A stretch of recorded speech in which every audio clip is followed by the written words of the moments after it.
Hey guys, welcome back to my YouTube channel. So today is, well, it was a nice and bright shiny day. However, it is not anymore, and I'm sitting outside because it's nice weather, and so hopefully the birds won't be too loud. But today I have a not so fun topic to talk about, which is diversity in the beauty industry and the lack of diversity in some recent launches that I personally have seen and personally have reacted pretty negatively to.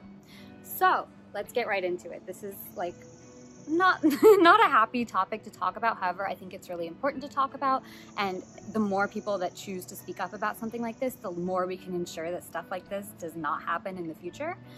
So specifically, the two brands I'm going to be talking about today are Kosas Beauty and Ilia Beauty, both of which have gotten a lot of heat the past couple weeks to months about some recent launches that they've had. And then, so I'm going to talk about what the launches were, how I felt about them, my interactions with the brand, and then I'm going to talk about if I'm going to be supporting these two brands in the future based on what's just happened. So first, full disclosure, I have like a couple things I just want to note before I get like right into it. So these are just my experiences. This is how I felt after the launches, and like, please don't get offended if you were super happy with the launches and felt like they encompassed your shades perfectly. However, for a lot of people of color and babes of color, they did not do that, and it did not have a great impact on how we think of ourselves and the fact that we don't have colors that people are willing to make for us.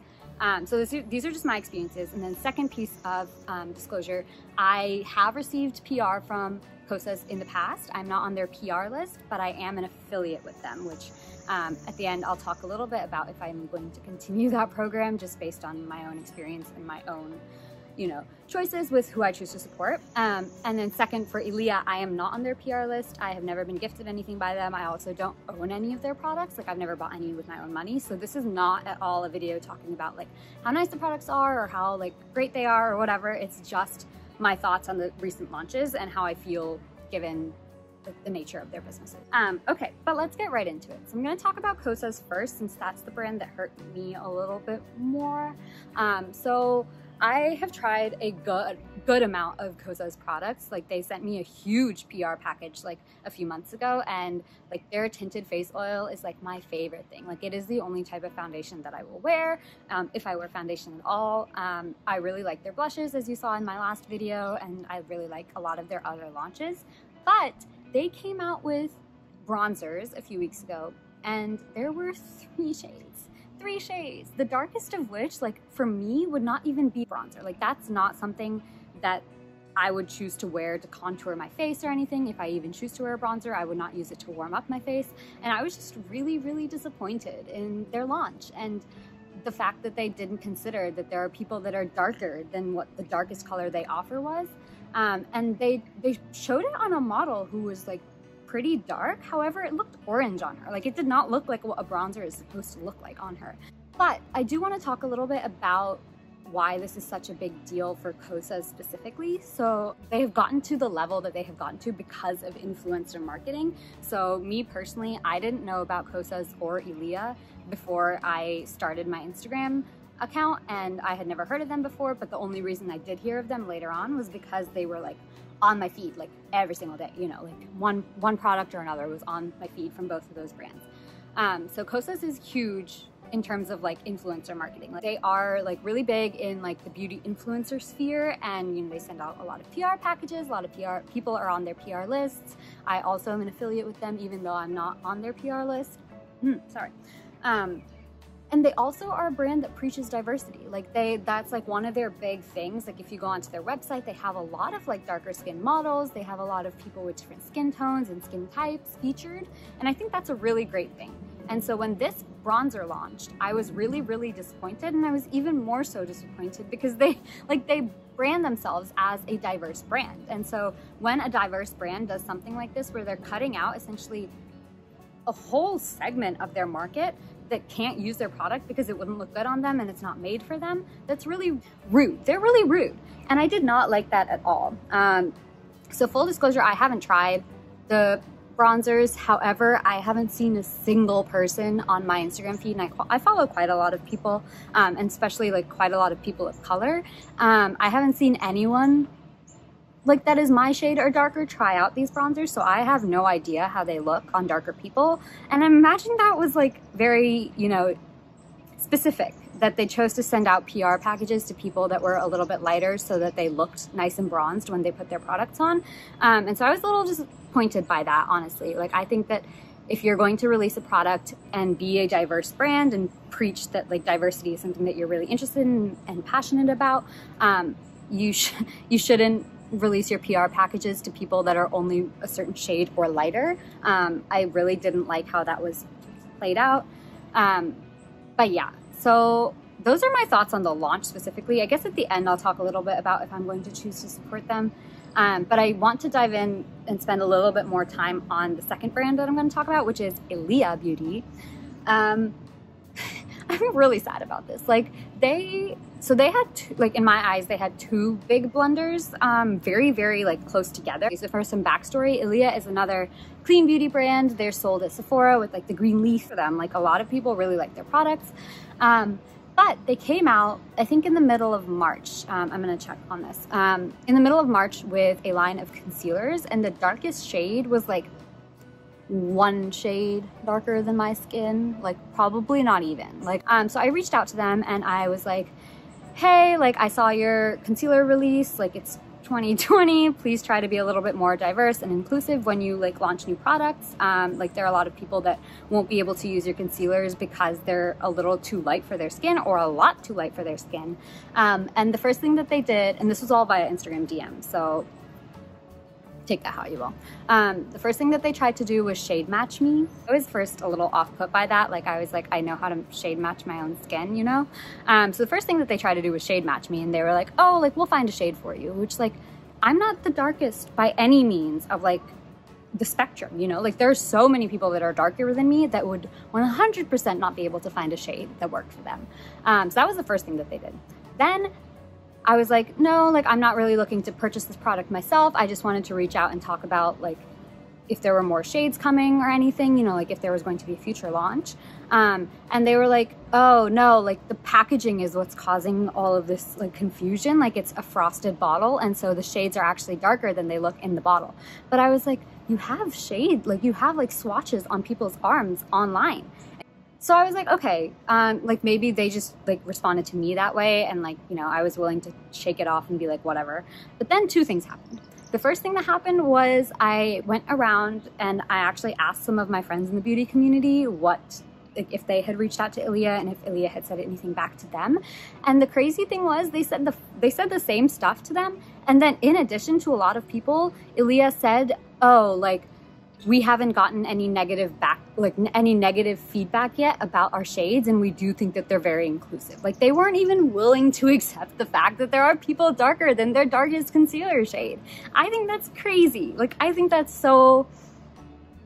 It's 2020, y'all. That's another thing that I thought was really weird. Like, obviously you're getting negative feedback. Like, it was posted about pretty consistently for like quite a few weeks about how their shade launches weren't inclusive.